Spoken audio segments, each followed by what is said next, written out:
Hai, kita kembali di dalam bimbingan TIK untuk kelas 7. Kita akan mempelajari tentang komponen perangkat keras komputer. Tujuan pembelajaran kali ini, siswa mampu memahami pengertian perangkat keras komputer. Siswa mampu mengenal perangkat keras komputer. Siswa mampu mengidentifikasi berbagai perangkat keras komputer. Dan siswa mampu menunjukkan fungsi perangkat keras komputer. Nah, anak-anak, sekarang kalian melihat gambar ini. Apakah perangkat ini? Setelah kalian memahami apa perangkat yang sudah disebutkan, maka di dalam teknologi informasi dan komunikasi kita mengenal adanya istilah hardware atau perangkat keras. Apa itu perangkat keras? Perangkat keras adalah semua perangkat yang tampak secara fisik dan terlihat wujudnya. Software atau perangkat lunak.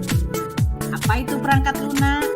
Perangkat lunak adalah semua perangkat yang tidak tampak secara fisik, yang berupa program-program atau aplikasi-aplikasi komputer. Selanjutnya adalah brainware, pengguna manusia. Nah, apa itu pengguna komputer? Brainware adalah seseorang yang dapat menciptakan, mengatur, dan mampu menjalankan sebuah sistem komputer. Definisi perangkat keras komputer. Hardware adalah suatu alat atau perangkat yang mempunyai fungsi untuk melakukan proses masukan data atau input, proses pengolahan data atau proses, dan keluaran atau output. Dapat diartikan sebagai perangkat yang dapat dilihat secara jelas. Perangkat keras komputer adalah suatu proses pengolahan data yang terdiri atas 4 tahapan, yaitu masukan atau input, proses atau processing, storage atau penyimpanan, dan keluaran atau output. Oke, sekarang kita masuk ke tahapan pertama, adalah alat input atau input device. Input device atau alat input adalah perangkat keras yang berguna untuk memasukkan data ke dalam komputer. Data tersebut yang selanjutnya akan diproses oleh komputer. Beberapa contoh alat input atau input device adalah keyboard. Apa itu keyboard? Keyboard adalah suatu peralatan masukan yang menyerupai mesin ketik atau alat untuk memberi perintah kepada komputer.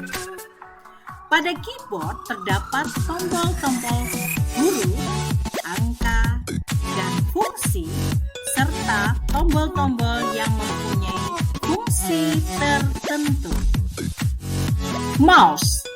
Mouse adalah alat yang digunakan untuk menempatkan kursor dengan cepat pada teks atau naskah. Selain itu, mouse juga dapat digunakan untuk memilih ikon-ikon atau menu di dalam menjalankan perintah-perintah komputer.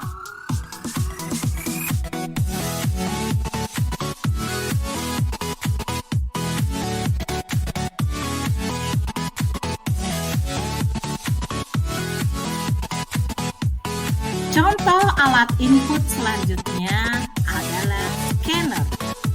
Scanner adalah alat elektronik yang fungsinya mirip seperti mesin fotokopi dan hasilnya dapat langsung dilihat atau ditampilkan pada layar komputer. Kemudian dapat langsung dimodifikasi sehingga tampilan dan hasilnya menjadi bagus. Joystick. Joystick digunakan untuk keperluan game atau permainan. Saat ini ukurannya semakin kecil, semacam pensil yang terletak antara tombol keyboard. Barcode. Barcode reader adalah alat yang bekerja seperti scanner, yakni memindai barcode sehingga barcode tersebut dapat dibaca oleh komputer. Untuk membaca barcode semacam itu, kita memerlukan barcode reader. Mikrofon. Mikrofon adalah suatu alat yang digunakan untuk menginput data berupa suara. Suara yang diterima akan diproses menjadi sebuah data digital yang dapat dibaca komputer dan akhirnya ditampilkan melalui speaker atau headset yang ada. Kamera digital dapat dikategorikan sebagai alat input. Sekarang kita dengan mudah dapat memproses foto baik saat pengambilan gambar, pengeditan, maupun pencetakan. Kita masuk ke tahapan berikutnya, yaitu alat proses atau process device. Alat proses yaitu alat di mana instruksi-instruksi program diproses untuk mengolah data yang sudah dimasukkan lewat alat input dan hasilnya akan ditampilkan pada alat output. Secara umum, alat proses terangkum dalam Central Processing Unit atau sering disebut dengan CPU. Beberapa perangkat komponen alat proses antara lain adalah prosesor. Prosesor adalah alat utama yang berfungsi untuk mengolah data secara digital. Prosesor sering dijuluki otak komputer. Perkembangan komputer tidak terlepas dari perkembangan prosesor dari tahun ke tahun. Bahkan, seri komputer dikendalikan oleh seri prosesor Intel, AMD, PowerPC, dan seri. Komponen alat proses selanjutnya adalah Random Access Memory atau RAM. Alat ini terletak di atas motherboard. RAM merupakan salah satu jenis memori internal yang menentukan kemampuan sebuah komputer. Memori internal bisa disebut juga memori utama dan memori primer. Komponen ini berfungsi sebagai pengingat data atau program. Motherboard merupakan perangkat keras komputer yang berfungsi sebagai tempat perangkat-perangkat lainnya ditempatkan, seperti prosesor, dan LAN-card. Kartu VGA atau VGA card, komponen komputer yang berfungsi menghubungkan mainboard dengan monitor. Alat ini berfungsi memproses tampilan pada layar monitor.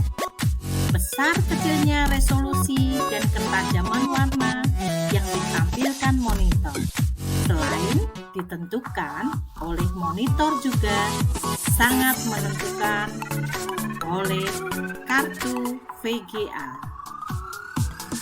Ini adalah contoh gambar kartu suara atau sound card.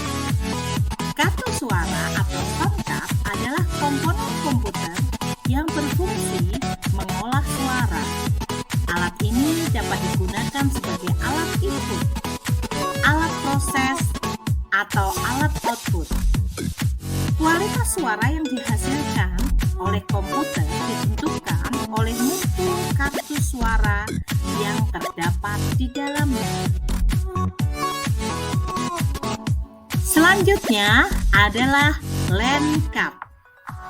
Berfungsi sebagai jembatan dari komputer ke sebuah jaringan komputer.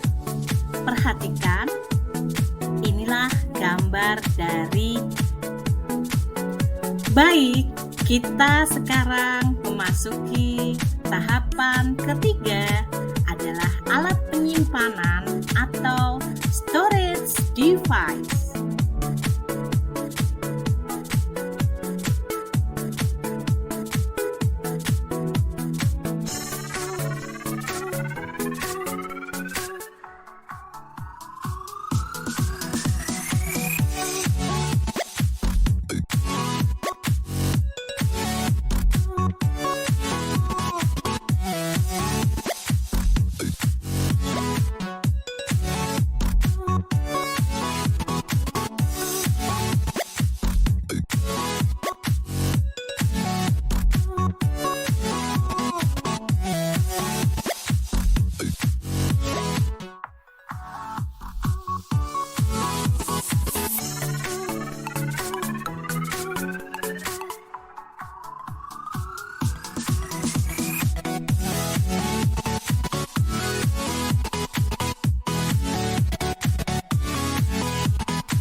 Baik, kita memasuki tahapan terakhir atau tahapan yang keempat adalah alat output atau output device.